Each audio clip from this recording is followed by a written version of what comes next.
You know, one of the most interesting courses I ever took in the university was called biopolitics. It was a very controversial class. It was taught by Dr. Tom Flanagan at the University of Calgary. I doubt it would ever be taught these days. It is simply too controversial. In that class, Dr. Flanagan tried to explain certain things that we see in life. Why is it that there are more women in teaching and more men in construction? Why are there more men in certain kinds of politics, or certain, at least high levels of politics, than women?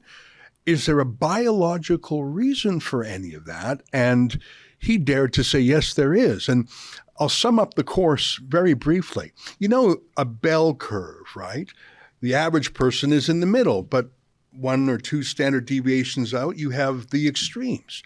And what happens if you have two bell curves that are very close together? The average woman, let's say, and the average man, let's say, the difference in strength or speed between the average is not that much.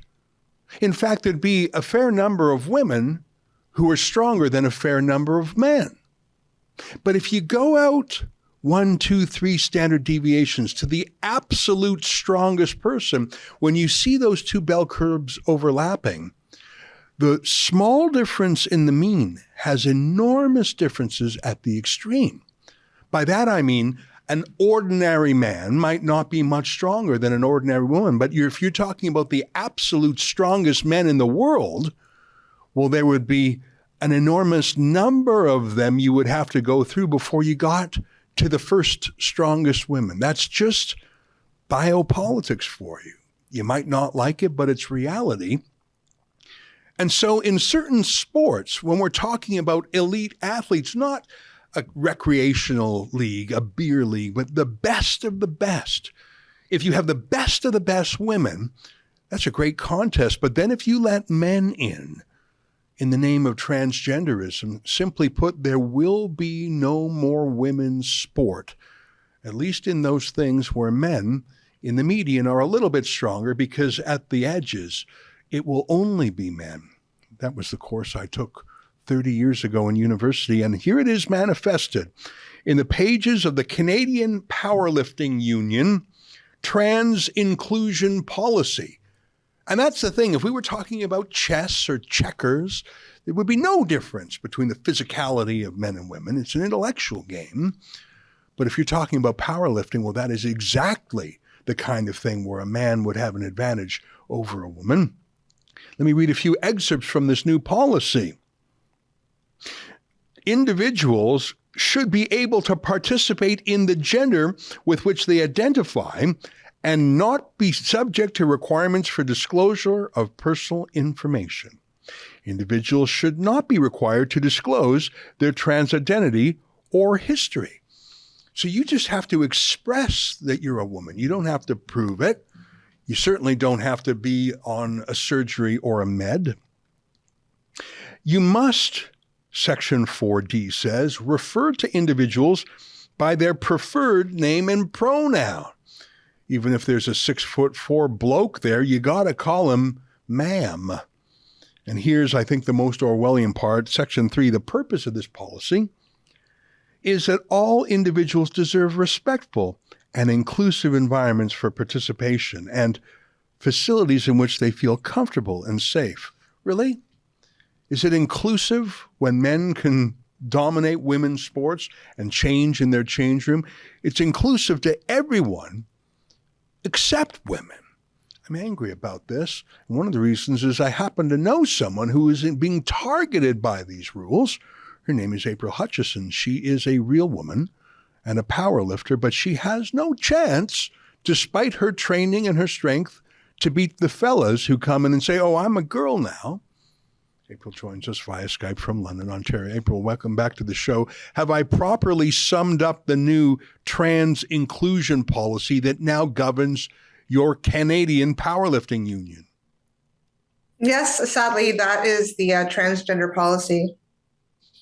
It sounds absolutely unlimited. Like literally anyone can show up and say, I'm a gal, and this specifically says they do not have to disclose any other personal information, nor should there be any requirement for hormonal therapy or surgery.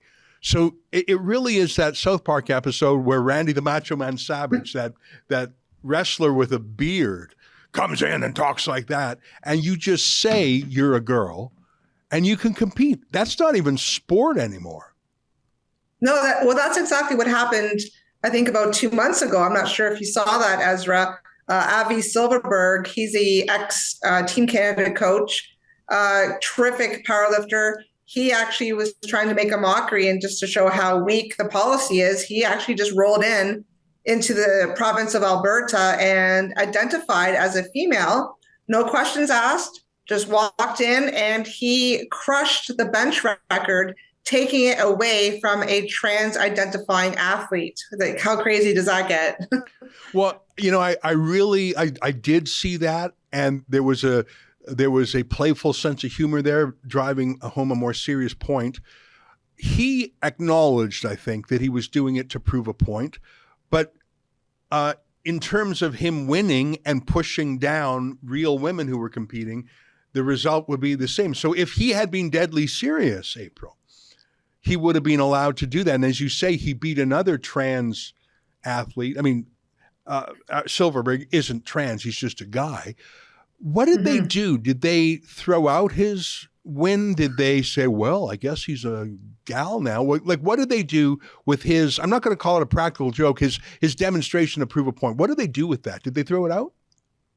Well, that's the funny part is I was just talking to my friend today who's on the CPU, and we were laughing about it because we said, well, when Avi did that, when Avi went in and literally just identified as a female, people thought that was just, oh my God, what an insult. How could he do that? That's horrible. That needs to get thrown out.